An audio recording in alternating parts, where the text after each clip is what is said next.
Nous allons commencer. Merci. Oui, ça marche déjà. Oui, Ah bon ça marche. Avant que nous commencions, je voudrais remercier le festival et la bibliothèque de rendre possible cette conversation qui est, on ne va pas tricher, c'est une conversation qui est une conversation au long cours. Ça fait des années qu'elle a commencé. On se disait avec Michel que ça faisait vraiment très très longtemps que notre conversation avait commencé. On ne dira pas combien, mais c'est assez impressionnant. Il sera question de Haïti et ses artistes. Le titre de cette rencontre, la suite du titre, c'est L'aventure ambiguë. Je voudrais quand même rappeler que à la bibliothèque même, ici, juste au-dessus, il y a la présentation d'un fonds littéraire haïtien absolument extraordinaire. Il y a des ouvrages qui sont introuvables ailleurs, y compris à la Bibliothèque nationale à Paris. Moi, j'ai découvert plein de choses que je recherche depuis des années, notamment, mais il y a des choses magnifiques qui sont présentes ici, vraiment des textes absolument introuvables, et qui font que ce fonds est d'une richesse tout à fait exceptionnelle, qu'il a été alimenté par un certain nombre de personnes, par le fonds d'Opestre également, et je crois qu'ici, il faut les en remercier. Alors, cette table ronde, il y a des invités, et je vais présenter très très rapidement ces invités. Nous avons Yannick Lahens à ma droite, qui est auteur, écrivain. Il est toujours dispersé. Toujours. Écrivain, et je donnerai quelques titres assez rapidement. 2000, c'est Dans la maison du père. 2008, La couleur de l'aube. 2010, Faille. 2013, donc le roman le plus récent, Guillaume et Nathalie. Et vous êtes ici, entre autres raisons, parce qu'il y a eu une lecture, semble-t-il, absolument admirable de La couleur de l'aube le 27 septembre. Et celles et ceux qui n'y ont pas assisté en sont désolés de ne pas avoir été là. Michel Lemoine, vous êtes comédienne, vous êtes metteur en scène, vous êtes directeur du département théâtre à la Focale. Je crois que ça sera important d'expliquer ici ce qu'est la Focale. C'est un acteur absolument important. Vous avez fait du cinéma également, vous avez publié, etc. Et nous nous connaissons depuis très très longtemps. Voilà. Donc on ne va pas ici jouer forcément la distance. Et je propose qu'on reste dans la deuxième personne du singulier, et pas tricher, parce que c'est comme ça que nous conversons d'habitude.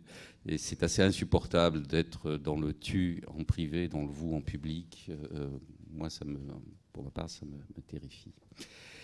Jean-René Lemoine, vous êtes dramaturge, vous êtes directeur de compagnie, vous êtes metteur en scène, et vous avez présenté hier la première à Boisseuil, Bercy, d'une mise en scène du jeu de l'amour et du hasard de Marivaux, qui est un dispositif scénique et une dramaturgie très très particulière. Peut-être qu'on en parlera à ce moment-là.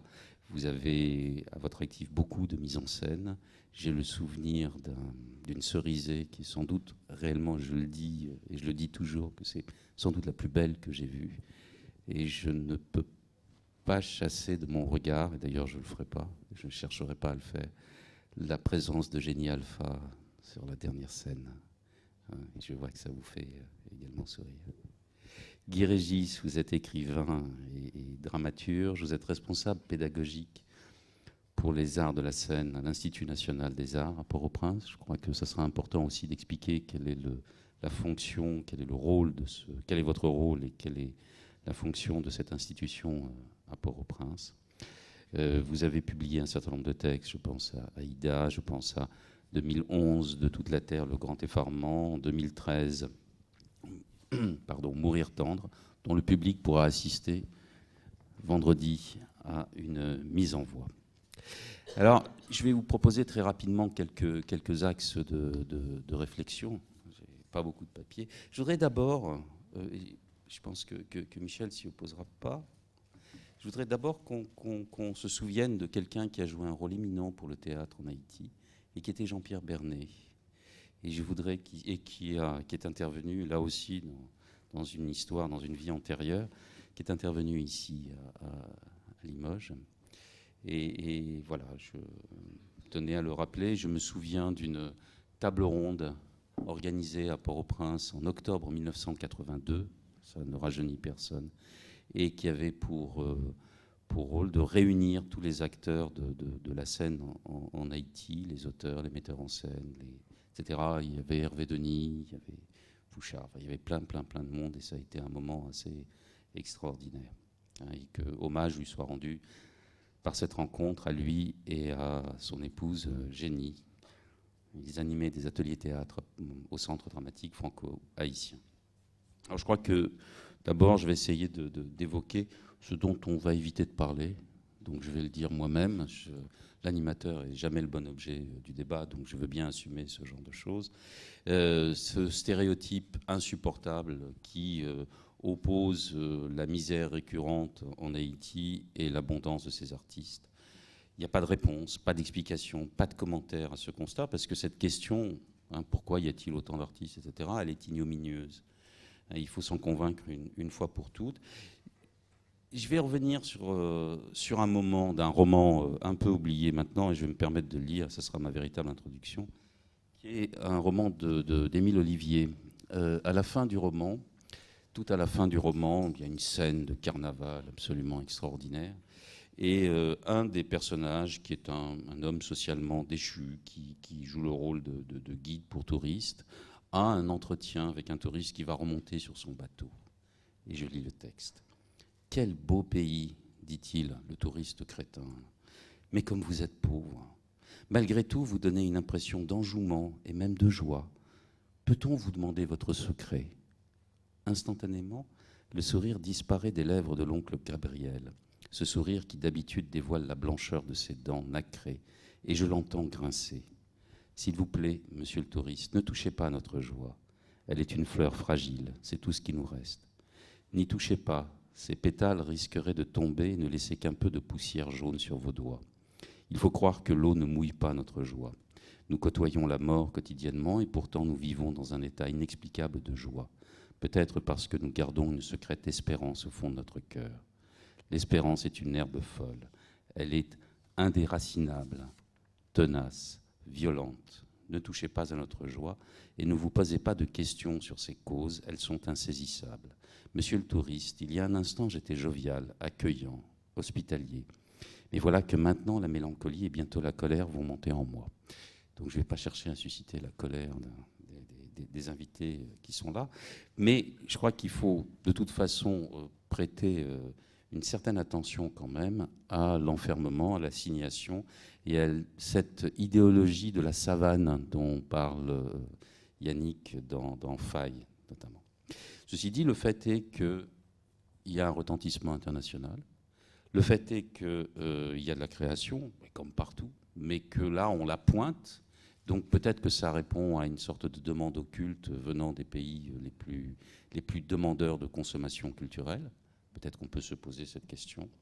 Peut-être que ça aurait à voir avec une insoumission à l'assignation, que ça aurait à voir avec le détournement, l'esthétique du détournement, avec le composite, avec la remise en cause des égarements de la raison, dont on commence à se rendre compte que son discours il est de plus en plus articulé avec l'évidence raciste. Alors, je crois que le véritable enjeu de cette rencontre, c'est d'arriver à rendre compte peut-être des conditions de la création. Pourquoi il y a création, sans doute, mais surtout pour qui ? Ça me paraît nettement plus pertinent. Et à quelles conditions ? Et je vous propose de commencer par un premier tour de table sur justement les conditions, très simplement, de la formation, puisqu'on a ici, en tout cas, deux intervenants qui ont à voir avec des institutions qui protègent, qui veillent ou qui participent à la formation. Commençons par la formation, Guy Régis.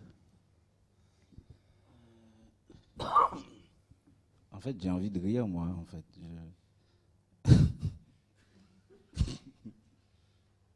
Parce que ça me paraît, Haïti et ses artistes, comme la France et ses fromages.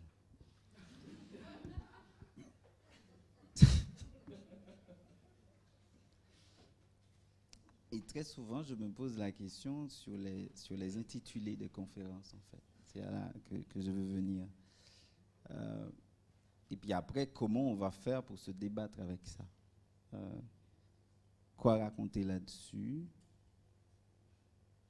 Donc voilà, je voulais qu'on parle de ça d'abord. Ensuite, je réponds à la question. Mais enfin bon, ça pose toujours des problèmes comme ça quand on lance des intitulés. La question de la formation. Je travaille dans une école, l'École nationale des arts, depuis 1 an. C'est une école qui existe depuis 30 ans, qui donc a été créée sous la dictature. Jean-Claude, donc la fin de la dictature. Il paraît que c'était sur une lubie de Michel Bennett, la femme de Jean-Claude Duvalier. Et en fait, dans cette école, il y avait 5 départements, histoire de l'art, art plastique. Donc quand on dit art plastique, c'est vraiment au pluriel. La danse, le théâtre et la musique. Voilà. Aujourd'hui, on a enlevé l'histoire de l'art, donc il reste les 4 autres que je viens de citer.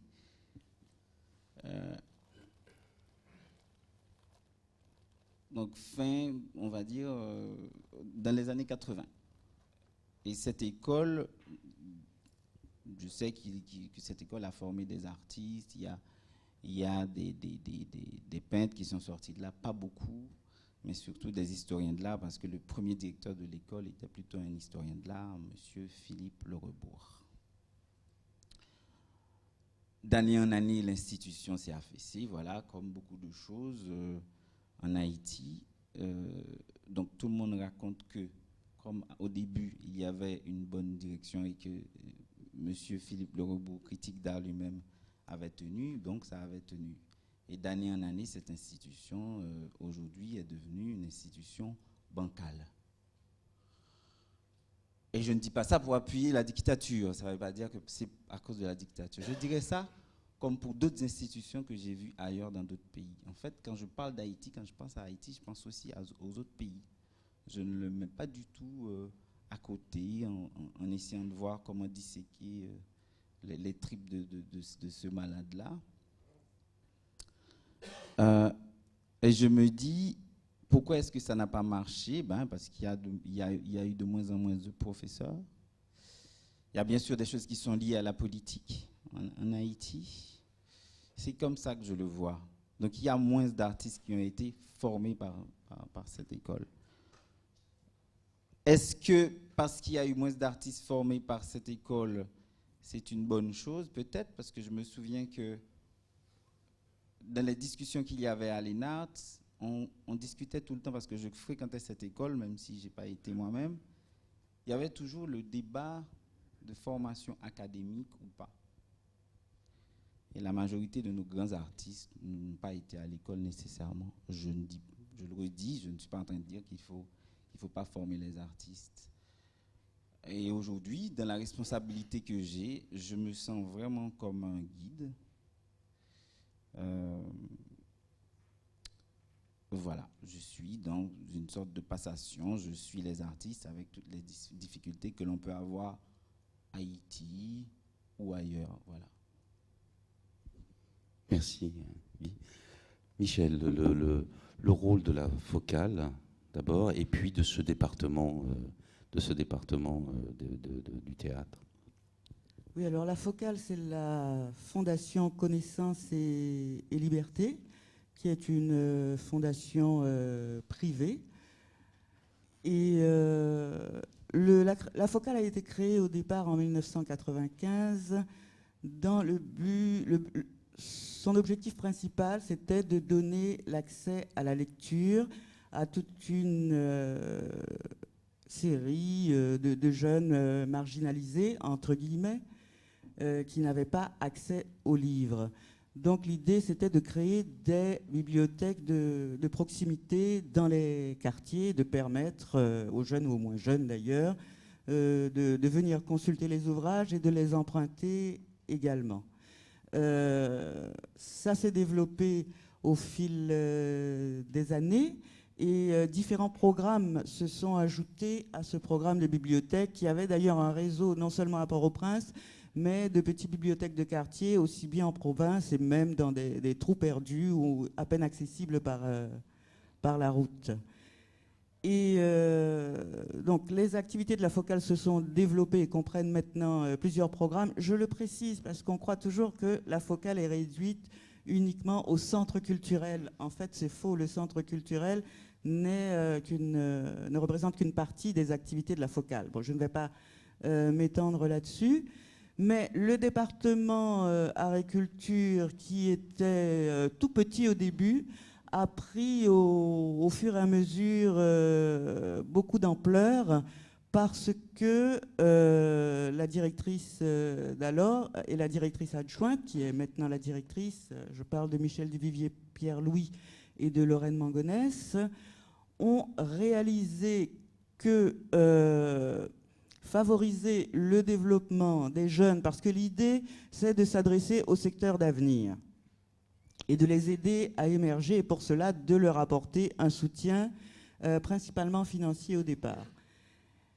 Et elles se sont donc rendues compte que c'était passer par la culture et par les arts qui était le plus, entre guillemets toujours, efficace, que c'était les secteurs les plus porteurs. Donc, de là, cette politique de la Focale, qui est d'abord une politique de subvention pour aider les jeunes artistes à construire et à réaliser leurs projets, à aider d'autres artistes à circuler en Haïti et en dehors d'Haïti. Et puis, je crois que le troisième volet, qui est plus récent, c'est de soutenir tout ce qui est activité de formation, que ce soit dans le domaine des arts, de la musique, du théâtre, de la photo, que ce soit en soutenant financièrement des formations, des propositions de formation qui viennent de l'extérieur, ou d'aider quelqu'un qui peut se former en tel et tel endroit, que ce soit en Haïti ou ailleurs, à le faire financièrement, ou bien de faire des propositions en interne de formation en théâtre, en musique, en photo, etc. Merci, merci Michel. Donc on voit bien, enfin c'était une évidence, mais ces évidences, il est bon qu'elles soient rappelées. On n'est pas sur un terrain vide, une jachère, etc. Et il y a une histoire ancienne. Par exemple, dans le domaine de l'écriture, on a eu. Alors c'est vrai que la situation actuelle a modifié quand même passablement les choses, mais on a eu l'école normale supérieure. Et puis il y a actuellement un certain nombre d'institutions privées qui travaillent avec de jeunes auteurs, de jeunes écrivains. Il y a l'atelier du jeudi soir, il y a les rencontres du samedi, etc., etc. Il y a toute une série de points de rencontres qui constituent un vrai maillage d'une société qui évidemment prend en charge. C'est une évidence. Yannick. Oui, tout à fait. Et c'est bien que tu situes aussi l'acte d'écrire, la littérature haïtienne dans une tradition. On l'oublie souvent parce que moi, quand je commence à écrire, je n'écris pas à partir de rien. Je suis adossée à un patrimoine en langue française, un des plus anciens d'ailleurs, avec la Belgique, la Suisse, depuis la fin du XVIIe, c'est ça, XVIIe, XVIIIe siècle. Et je suis adossée à une culture très forte, donc je n'écris pas à partir de rien. L'autre chose parce que tout à l'heure j'étais à une rencontre à l'université, on parlait d'exiguïté, d'insularité, et je réponds tout de suite, écoutez, Haïti est une île, Montréal est une île, New York est une île. Il faut absolument enlever ces clichés quand on parle de la création en Haïti. Je n'ai pas du tout le sentiment, en écrivant en Haïti, d'écrire à partir d'une périphérie. Je me sens appartenir à un centre. Pour moi, l'histoire d'Haïti me place dans un centre. Et je revendique, je ne revendique même pas, j'écris à partir de mes interrogations d'écrivain. Je me pose les mêmes questions que n'importe quel autre écrivain devant sa feuille blanche ou devant son clavier. Comment je vais mener cette histoire, comment je me pose des questions sur la narration, sur le temps, sur les personnages. Donc là encore, je je ne me mets pas dans une sorte de spécificité qui serait typiquement haïtienne. Parce que très souvent, Haïti est présenté soit le cauchemar, soit la carte postale. Alors la carte postale, c'est l'angélisme, le cauchemar, c'est que rien n'a jamais marché dans ce pays, sans que les gens te disent, ça fait 200 ans que ça ne marche pas. Mais personne ne connaît le 19e siècle haïtien pour savoir ce qui a existé, ce qui n'a pas existé. Et donc, à partir de ces stéréotypes, il est difficile, effectivement, d'y échapper. Et je crois que dans ma propre démarche de création, j'essaie d'aller justement de ne pas poser une parole de cauchemar, ni une parole d'angélisme ou de carte postale, mais une parole qui redonne à ce que je dis sa dimension, qui est qu'une expérience de la condition humaine. Quand j'ai voulu écrire La couleur de l'aube, je me suis rendu compte qu'il y avait une difficulté, c'était de trouver le bon angle d'écriture. Parce que je rentrais dans un monde qui n'était plus le monde, je l'ai dit l'autre jour, judéo-chrétien. J'étais dans les couches populaires avec la culture de la survie. Et qu'il fallait être très habile pour ne pas prêter le flanc justement aux stéréotypes. Que ces personnages, c'était des personnages qui étaient dans une culture donnée. Et qu'il fallait donner à voir cela dans ce que c'était que cette culture, et en même temps répondre à des exigences littéraires. Je me suis donné, par exemple, une limite dans l'unité de temps, un jour, et je savais que je devais répondre à des exigences littéraires, à non à des exigences haïtiennes, pour que ce ne soit pas une occasion de plus de projeter un certain nombre de fantasmes sur écrire en Haïti, l'insularité, l'exiguïté. Pourquoi écrire en français? J'écris en français parce que c'est la langue que je maîtrise. Je suis allée dans une école de langue française, j'ai appris à maîtriser le français. Et je n'écris pas en créole parce que j'ai du respect pour la langue créole. Je pense qu'on écrit en créole quand on maîtrise la littérarité en créole, l'écrit littéraire créole. Des gens comme Franck Étienne le font, Georges Castral le font, je ne maîtrise pas cela. Pour qui est-ce que j'écris alors? Parce que j'écris en français. Donc non, je n'écris pas, je ne suis pas une envoyée, une messagère des cieux, une envoyée de la Providence. J'écris parce que j'ai un certain nombre de questions, un certain nombre d'obsessions sur Haïti, sur le monde. Quand je pense à Haïti, je pense au monde. Pour moi, Haïti, c'est un microcosme. Quand je dis que je suis un centre, les questions que je me pose, ce sont des questions qui ont tout à fait des résonances ailleurs. Donc, je ne suis pas une envoyée des cieux quand on me dit oui, mais pour le français, qui va lire? J'écris pour 2 ou 3 personnes. Maintenant, s'il y en a 10 millions qui lisent, tant mieux. Si je peux amener 10 millions de personnes à rentrer dans mes questions obsessionnelles, je me dis tant mieux. Voilà. Merci Yannick. Je me tourne vers toi, Jean-René, justement, parce que là, il y a quelque chose qui va nous permettre de faire justement un point de passage. Alors évidemment, c'est un peu imagé, mais voilà, tu as un parcours que je ne vais pas résumer ici, mais toi, tes rapports avec Haïti même sont des rapports relativement lointains. On va le dire comme ça, tu l'ouvres ou tu le fermes comme tu veux, mais il y a quand même le fait que, voilà, on va partir de la mise en scène du Marivaux qu'on a vu hier. Tu l'as monté à Port-au-Prince. Bien. Tu as travaillé avec des comédiens que tu as recrutés toi-même, qui ont été, voilà. Alors peut-être que ça rentre totalement dans l'interrogation que nous pouvons avoir. Comment ça s'est passé, l'aventure du jeu de l'amour et du hasard au départ? Alors donc l'aventure du jeu de l'amour et du hasard a été un précédent pour moi, parce que c'est la première fois, après de nombreux, disons, voyages en Haïti, que la proposition m'a été faite de monter quelque chose, de monter un spectacle, une aventure, avec des comédiens haïtiens, et pas seulement avec des comédiens haïtiens, avec aussi des gens qui ont conçu les costumes, qui ont créé les décors. C'est-à-dire que tout ce qu'on voit dans le spectacle qui est présenté pour le moment à Limoges a été fait là-bas. C'est vrai que c'est un nouveau désir qui est né. Il y a un lien difficile à définir pour moi que je tisse avec ce pays, Et je n'ai pas envie de de le définir. Je préfère rester dans cet inconnu et dans cette découverte permanente du rapport que j'ai avec cette terre.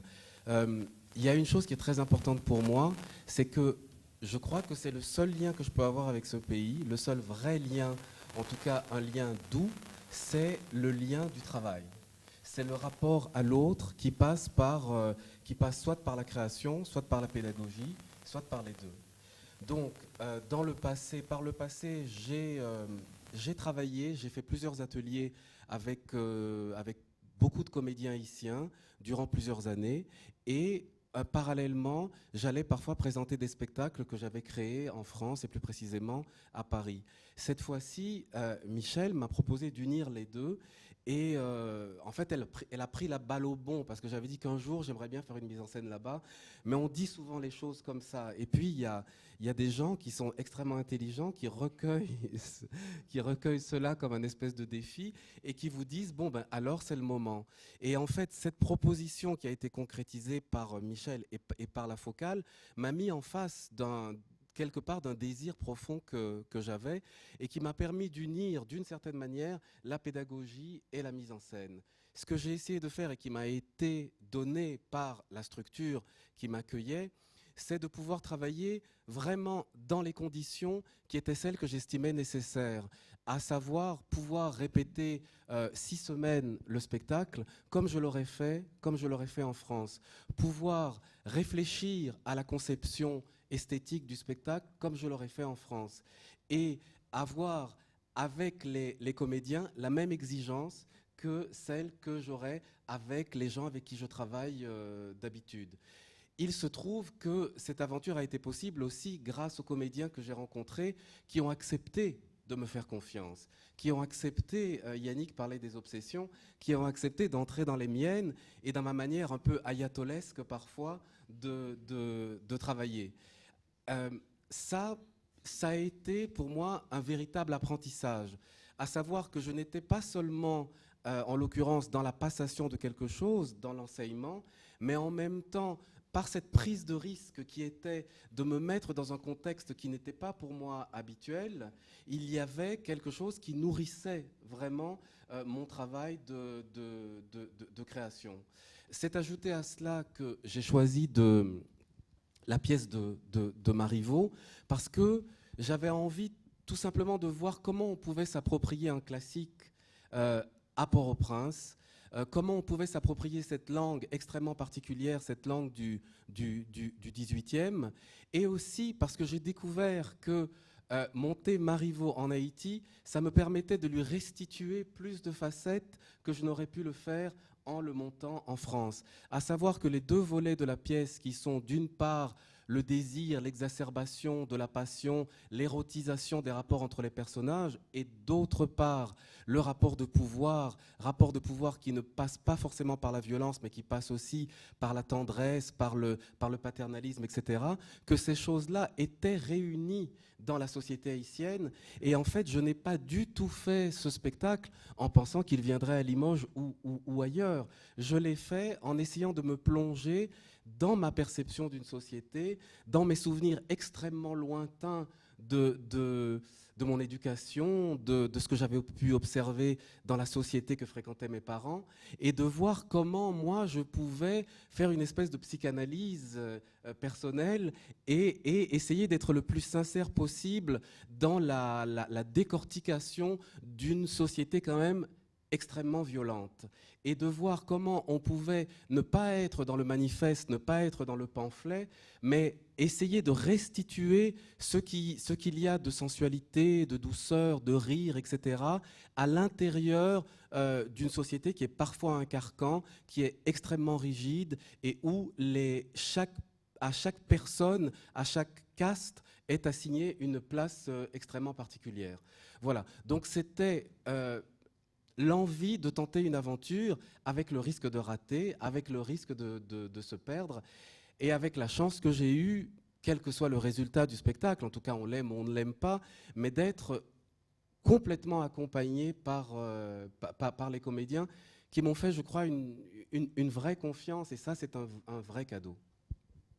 Merci, mais ce feuilleté du sens, il peut très bien être lu de manière légèrement décalée ici. Évidemment, peut-être pas tout à fait les rapports sociaux qui sont les nôtres, parce que là c'est un peu lointain, mais il y a une drôle de mise en abîme de nos propres rapports avec Haïti dans cette histoire et dans cette mise en scène. Hein, et on peut rajouter... Pardon ? Développe. Non, c'est pas à moi à le faire. Je lance absolument une piste. Mais ce que les spectateurs voient, d'abord, ils se voient en train de regarder, et en même temps, ils se voient en train de regarder une histoire qui est une histoire qui appartient à notre, plus qu'à notre imaginaire, à nos cultures même scolaires ici, et qui est mise en scène ailleurs, qui est jouée ailleurs, et qui raconte une histoire d'ailleurs, alors que c'est une histoire qu'on connaît bien ici. Okay, et donc peut-être que la mise en scène ici, elle prend un tout autre sens que celui qu'on a à Port-au-Prince. Et ça donne, ça donne tout d'un coup une sacrée énergie, enfin, dans la façon d'aiguiser son regard là, par rapport à ça. Bon, une fois, alors là, on voit déjà un premier paysage. Donc, on n'est pas au milieu de nulle part. On en est même très très loin. On n'est pas dans une absence d'histoire. On s'est même servi du temps de la dictature, de la deuxième quand même, comme d'un levier. J'ai pu vérifier, même ici sur le catalogue de la bibliothèque, si on cherche les publications en Haïti entre 1957 et 1972, on tombe sur des choses assez intéressantes. C'est complètement saturé par les œuvres du docteur François Duvalier. Il n'y a presque rien d'autre à la place. Il a tout saturé, y compris l'espace éditorial. Ça change ensuite. Donc là, on a effectivement un paysage un peu composite et un peu ouvert. Ceci dit, on va quand même pas faire l'impasse sur ce qui s'est produit au moment du séisme et après. Les conditions quand même ont été singulièrement modifiées, brutalement modifiées. Il y a un certain nombre de générations, je pense en particulier aux enseignants qui ont disparu. Donc là, on est face à une nouvelle donne, on est face à une rupture. Et peut-être, je pense que ce qui préoccupe ou ce que demande le public ici, c'est de savoir comment ça se passe justement dans la continuation de ce travail qui a été réalisé. Qu'est-ce qui a été modifié? Sans doute, il faut faire de la formation de formateurs, il y a tout un travail comme ça qui a été mis en place. Et il a fallu complètement reprendre tout ce qui était, tout l'édifice qui était quasiment à bas précédemment. Quelle a été l'action de la Focale, justement, dans ce terrain-là, et pas seulement sur le terrain du théâtre, bien évidemment, Michel? Je crois que c'est aller un peu loin de dire qu'il a fallu reprendre tout à zéro. C'est pas vrai en réalité.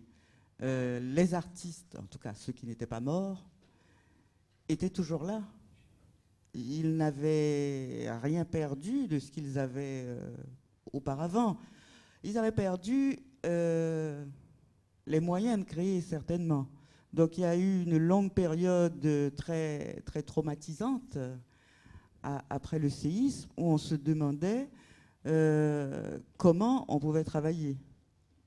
Je parle des artistes en général, des musiciens qui avaient perdu leurs instruments, des peintres qui s'étaient retrouvés sans lieu, sans pinceau, sans peinture, parce qu'ils n'avaient pas d'argent pour en racheter. Il y a eu énormément de cas comme ça. Des troupes de théâtre qui avaient perdu leur lieu, qui ne savaient pas où fonctionner. Et ça, c'est très, très important d'avoir un lieu où fonctionner. Peut-être que les autres comédiens qui sont dans la salle pourraient intervenir et compléter ce que je dis. Mais pendant les premiers mois qui ont suivi le séisme, c'est vrai que c'était un paysage un peu cataclysmique. Mais je crois que ça a repris très vite. Ça a repris très vite et beaucoup plus vite que ce que je pensais. parce que les artistes ont recommencé à travailler vraiment dès qu'ils ont pu. Et je pense que c'est cette énergie qu'ils ont déployée qui a permis que ça continue, que ça reprenne et que ça continue. Alors, ce qui est intéressant, c'est que peut-être ça a continué autrement. Parce que, en tout cas, à Focal, on s'est posé beaucoup de questions, surtout en ce qui concerne le théâtre. Parce que peut-être que les questions pour les autres disciplines artistiques étaient sans doute plus simples à résoudre. On a fait, par exemple, des accords avec, je cite entre autres la coopération belge francophone pour créer un fonds de soutien aux artistes qui a permis à un certain nombre d'artistes de récupérer leur matériel de travail et de pouvoir recommencer à créer, que ce soit des peintres ou des musiciens. Nous n'avons pas d'ailleurs été les seuls à faire ça, parce que la Galerie Monin, qui est une célèbre galerie d'art, a fait la même chose pour un certain nombre de peintres qui étaient dans son réseau, en quelque sorte. Donc il y a eu plusieurs initiatives de ce genre, et c'est ce qui a permis à un nombre d'artistes, je pense, de rebondir. Pour le théâtre, on s'est posé des questions différentes, c'est-à-dire, c'est pas seulement leur donner les moyens de retravailler. D'ailleurs, on n'avait pas les moyens de leur donner les moyens de travailler. Tout simplement, on n'avait pas les moyens de leur donner des lieux.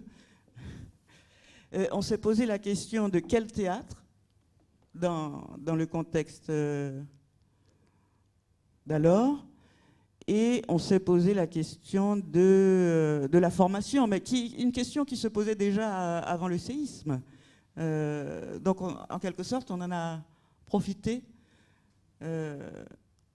pour se poser la question et agir dans ce sens. D'ailleurs, Catherine Boscovitz est dans la salle. Elle avait commencé à faire de la formation en Haïti bien avant le séisme. Et donc, ce qui nous a conduit à appeler des artistes d'ici, principalement. Catherine, qui continuait un travail déjà commencé, Eva Doumbia, Jacques Lifshine et Hervé Delafont du Théâtre de l'Unité. Et pour essayer non seulement de poursuivre un travail de formation des metteurs en scène et des comédiens, mais aussi d'envisager d'autres types de théâtre dans les circonstances où on était, c'est-à-dire quasiment aucun lieu de représentation. Sauf la petite salle de la Focale qui, au départ, n'était même pas faite pour ça.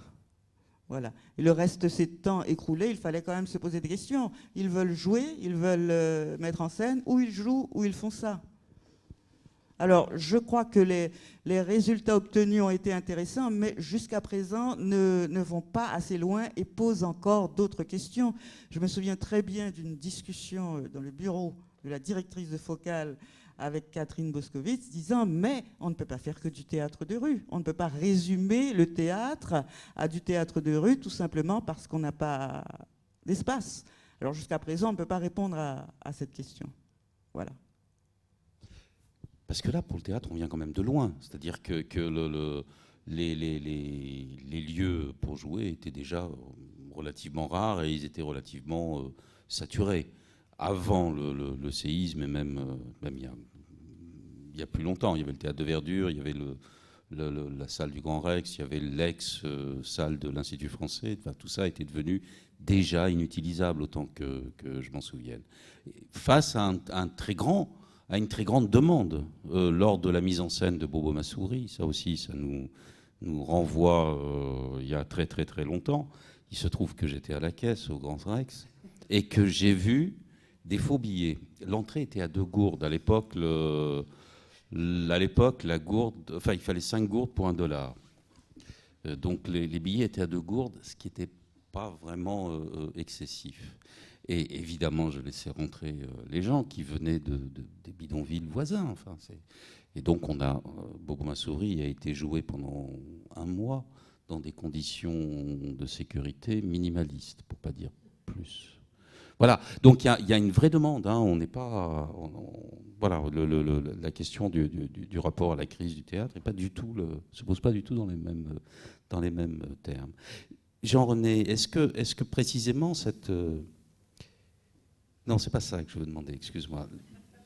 Non, je me suis trompé. Mais précisément, revenons à la question du séisme et à la réaction que toi tu as eue, parce qu'on a vécu ça ici. Et je voudrais toujours qu'on fasse ces allers-retours entre là-bas, ici, là-bas.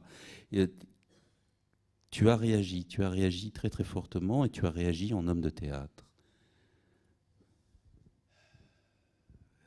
Voilà.